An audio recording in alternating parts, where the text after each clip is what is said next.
Sobre a Fernanda Haddad, ele estava falando desde as 7h30 da noite até por volta das 8h, quando começou o nosso jornal, ele terminou a fala dele. Mas nós separamos um trecho do que disse o futuro ministro da Fazenda.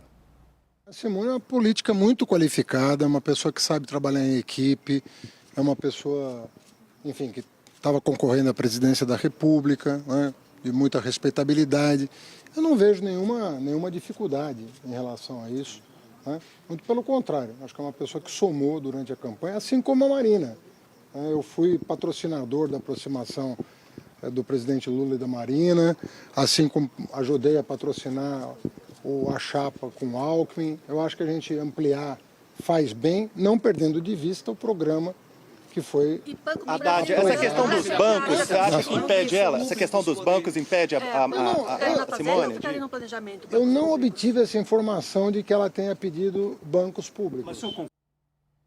Aí está, o futuro ministro da Fazenda, Fernando Haddad, dizendo o que acha de Simone Tebet e principalmente sobre algumas exigências que ela teria feito, supostamente, para aceitar o Ministério do Planejamento.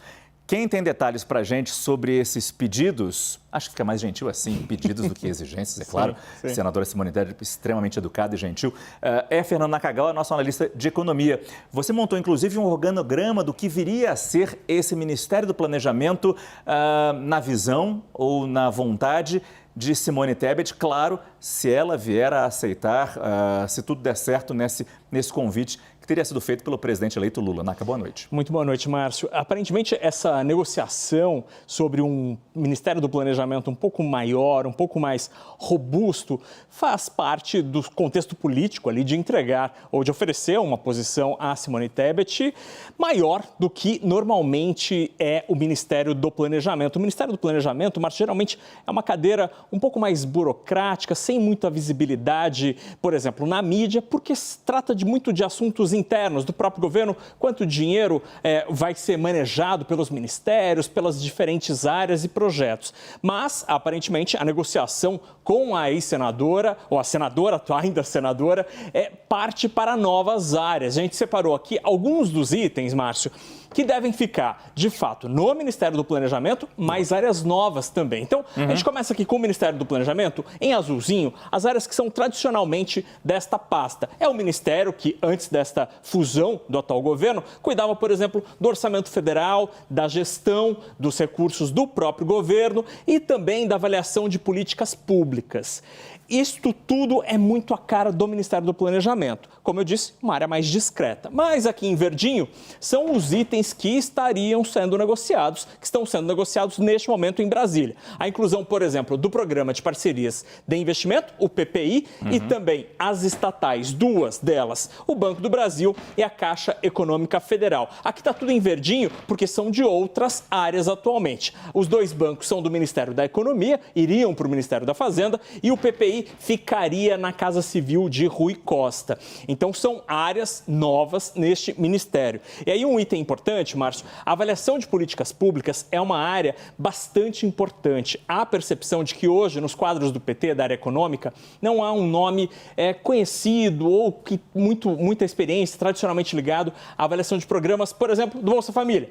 Eles acham que é possível, com a mesma quantidade de dinheiro, fazer mais. Então, e esta área poderia dar uma cara mais de gestão para o Ministério do Planejamento. Isso é uma característica que normalmente o Partido dos Trabalhadores não tem e Simone Tebet poderia trazer à equipe econômica. Agora, hoje os bancos estatais, Banco do Brasil e Caixa, estão ligados a algum outro ministério? Ao Ministério da Economia. Da Economia, de forma geral. Exatamente, esse grande guarda-chuva de Paulo Guedes. Neste momento que Lula vai desmembrar o Ministério da Economia em 3, Simone Tebet sugere que fique no planejamento. Exatamente, esses dois. E ela, assim, poderia assumir o Ministério do Planejamento um pouco mais fortalecido. Isso, com ferramentas mais eficientes. E aí os outros bancos estatais, importante, BNDES ficaria com o Geraldo Alckmin, no MIDIC, no Ministério da Indústria e do Comércio, e BASA, o Banco da Amazônia, o Banco do Nordeste, o BNB, continuariam no Ministério da Fazenda. Agora, até que ponto essa mudança no Ministério do Planejamento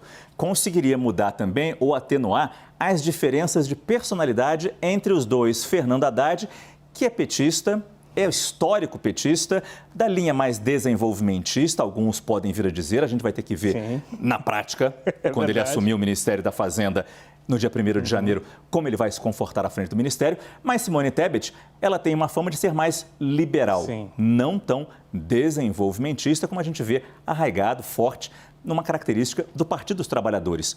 O conflito também está aí. Até que ponto isso resolve esse conflito?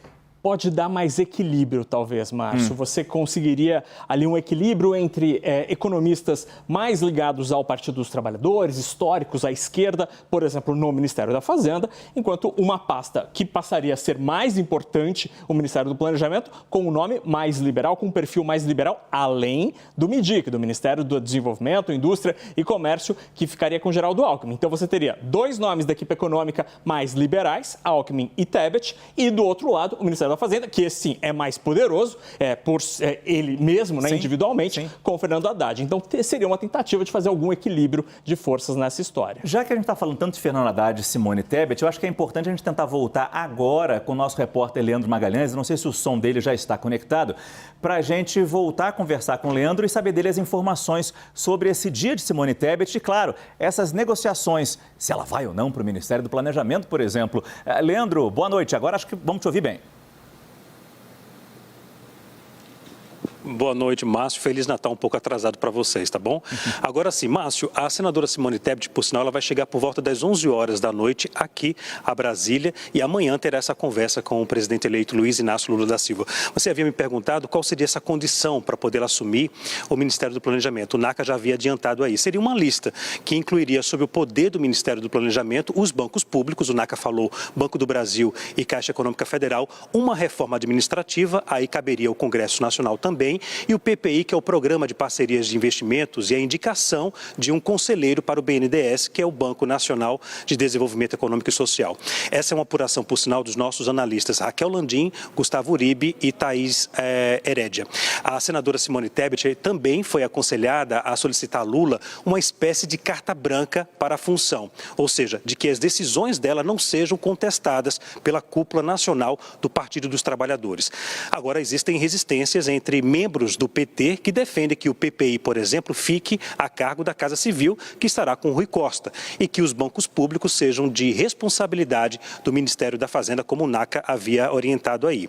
Bem, em conversas reservadas, Simone Tebet não esconde que gostaria de uma pasta com um apelo social, como o desenvolvimento agrário ou cidades.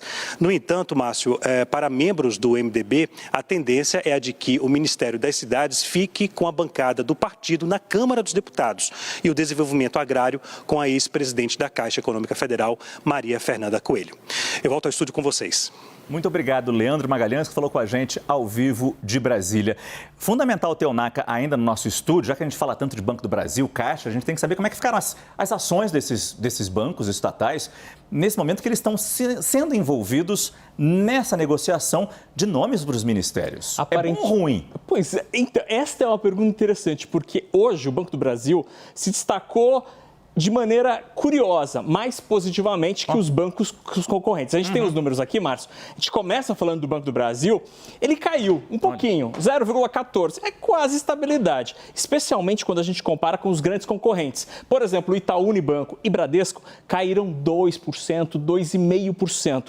Então, esta quase estabilidade do Banco do Brasil pode ser uma reação do mercado à possibilidade de termos Tebet como a ministra por trás dessa instituição. A chance de ter um Banco do Brasil menos intervencionista no mercado parece agradar o mercado financeiro. Aí, no restante do dia, Márcio, a Bolsa terminou em queda de quase 1%. Hoje foi um dia bem xoxo no mercado financeiro, porque é Bank Holiday, feriado bancário nos Estados Unidos e na Europa. Então, a gente perdeu as duas grandes referências, as nossas matrizes das bolsas. Então, o mercado foi meio de lado hoje, mas com uma queda de 1% aqui. E o dólar subiu exatamente o mesmo número, a R$ 5,21. Quem é supersticioso pode jogar esse número aqui, ó.